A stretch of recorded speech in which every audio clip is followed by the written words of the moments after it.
cargo. Ha? Yan. Niresh water namin ang aming proa. Ito naman siya lahat. Yan ang aking mga kasama. Sipag. BBOS. Yan.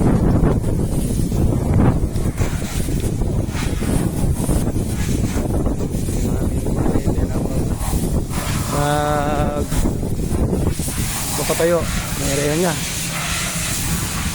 At ako naman ang talaga ng silag sa mga pagitan kasi tumutulong. Okay. Para hindi lumabas yung kalawang. Ayan, no? Nalagyan natin ng silan para dito ito. Dahil namin tapos kaya kailangan natin ng tapal.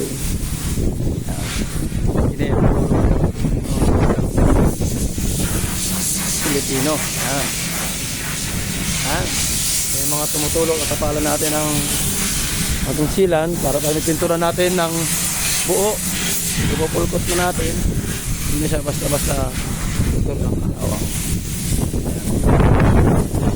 Ayan pa, oh. Lagyan.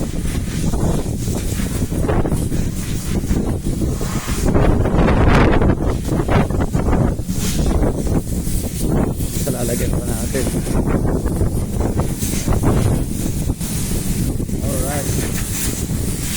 Para yung akla.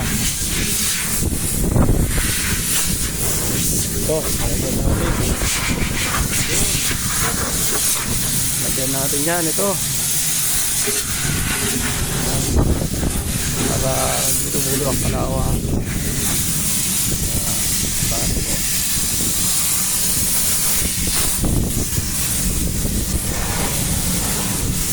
Ang kabete nagpapatuyo. Alright. Kalimlim ang panahon.